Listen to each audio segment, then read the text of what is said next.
On October 22nd, 2020, just 2 weeks before the most important election we have, election for President of the United States, then candidate Biden said regarding his son's dealings with foreign companies, quote, "Nothing was unethical.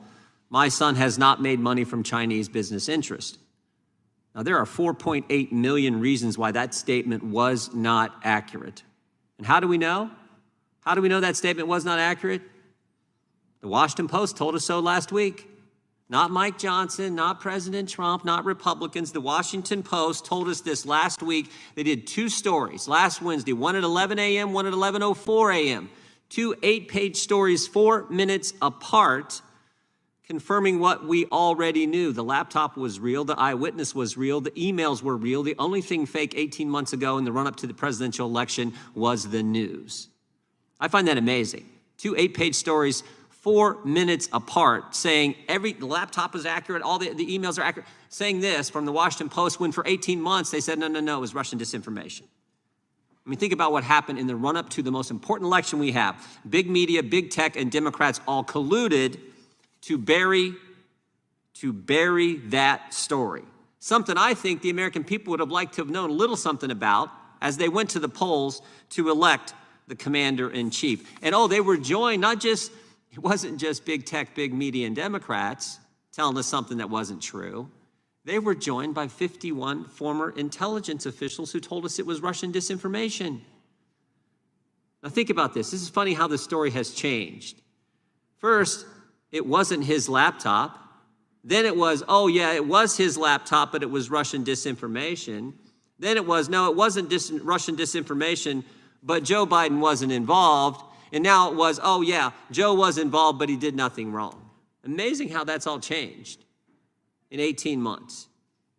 So I look forward to hearing from our witnesses and figuring out what we can do with the Foreign Agent Registration Act of 1938. Probably does need some changes, something done to it.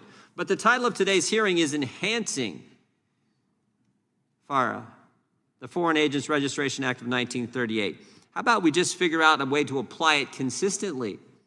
As the ranking member said in his opening statements, this has been used just about anyone who was involved in the Trump campaign had it used against them to get information and do a prosecution, do the whole Mueller investigation, which found out there was no collusion. We obviously had collusion here. Maybe it does need to be applied, at least in a consistent fashion, to Hunter Biden. We know Hunter Biden took millions of dollars from the wife of the mayor of Moscow. We know he took millions of dollars from energy companies in Ukraine and millions of dollars from companies in China with ties to the Chinese Communist Party, including, as the ranking member mentioned, CEFC, which paid him $4.8 million in 1 year's time. Should Hunter Biden have registered under this act? Why didn't he register under this act? Why is the Department of Justice being inconsistent? At least that's what it seems. When, as the ranking member said, only 7 people were prosecuted between 1966 and 2016, and then, shazam, they started using it against everyone associated with President Trump's campaign, it seemed. So this is important. The chairman of the committee just said, we're not here today to discuss individuals. But I do think the American people would like to know the truth about this story and why it was kept from them, kept from we the people, prior to, as I said before, the most important election we have in this nation. That's important information, and I hope we can begin to dig into that. This committee should dig into that.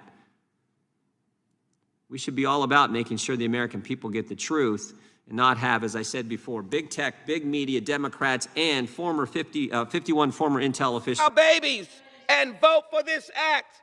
Where's your responsibility and courage? I yield back. Is the gentleman from Ohio prepared to close? Is the gentleman from New York prepared to close? Gentleman from Ohio is recognized. Thank you, Madam Speaker. Representative Massey was right on target when he said red flag laws take all guns from some people and they do so without due process. This bill takes some guns from all people, but Democrats say, don't worry, we're not out to get the Second Amendment. Really? Here's what Representative Cicilline said in committee last week. Spare me the BS about constitutional rights. Here's what Representative Jones said last week in committee. If the filibuster obstructs us, we will abolish it. If the Supreme Court objects, we will expand it. We will not rest until we have taken weapons out of circulation in our communities. Each and every day we will do whatever it takes, whatever it takes. They are out to get the Second Amendment. The right of the American people, the right of we the people to keep and bear arms shall not be infringed. That's what bothers them. They don't trust we the people. They're smarter than us. They're better. They don't trust law-abiding American citizens. They do not trust them. And that's what, that is what is so wrong with the direction we're going with this legislation, the legislation they're going to bring to the floor tomorrow. We have seen they don't trust Americans to exercise their First Amendment liberties. Now they're going after their Second Amendment liberties, and that red flag law that they're going to bring up tomorrow goes after their Fifth Amendment due process rights that we enjoy as American citizens. That's why we should oppose this legislation and the legislation tomorrow. And I hope, as my friend from Florida said, I hope the United States Senate doesn't go down this red flag trail that they are now